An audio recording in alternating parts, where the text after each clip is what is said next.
Tumekuja kufanya ukaguzi wa huu mradi kama tulivyoambiwa kwamba mradi thamani yake ni bilioni 74. Ni mradi wa kilomita 52 na lengo la serikali manake kama nilivyosema ni kuifungua wilaya ya Ileje kuanzia hapa Isongole mpaka kufika kule Kyela, lakini kwa hatua ya kwanza zinajengwa hizi kilomita 52. Mimi nitumie fursa hii kuweza kumshukuru sana Mheshimiwa Rais kwa kuweza kuidhinisha fedha za ujenzi wa hii barabara, kwa sababu kukamilika kwa hii barabara itakuwa ni mkombozi mkubwa sana kwa wananchi wa wilaya ya Ileje. Tumeambiwa changamoto zilizopo katika mradi. Moja, pamoja na kwamba serikali tayari tumeshalipa advance payment ya shilingi bilioni 7. Advance payment yote tayari tumeshailipa, manake mkandarasi hatudai advance payment. Ameraise certificate ya shilingi bilioni 1 ambayo ndiyo taratibu za malipo zinaendelea kufanyika. Lakini taarifa kutoka kwa TANROADS inaeleza kwamba mradi wetu uko nyuma kwa 48%.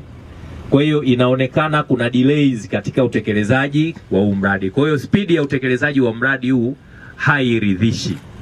Sasa maelekezo yangu, kuna changamoto ziko kwa mkandarasi, lakini kuna changamoto ziko kwa msimamizi ambao ni TANROADS.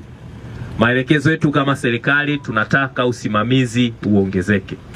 Kwa upande wa wenzetu wa TANROADS, ongezeni kasi ya kumsimamia mkandarasi. Mkandarasi hakikishe kwamba vifaa vinavyohitajika kuletwa site viletwe site.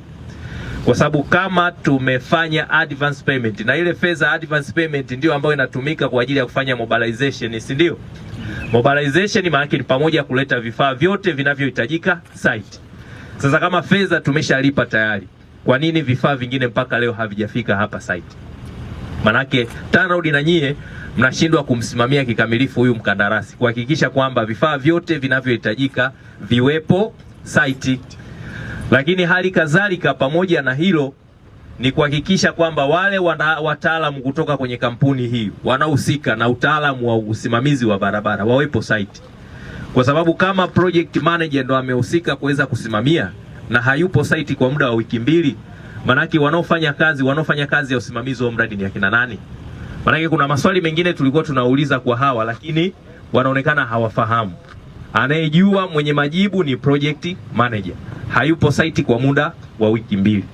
Ni nani anafanya kazi ile ya kitaalamu ambayo anatakiwa kuifanya project manager? Kwa tuongeze kasi ya kumsimamia, tuongeze nguvu ya kumsimamia mkandarasi kuhakikisha kwamba wakati wote anaisimamia hii kazi iweze kwenda kwa speed.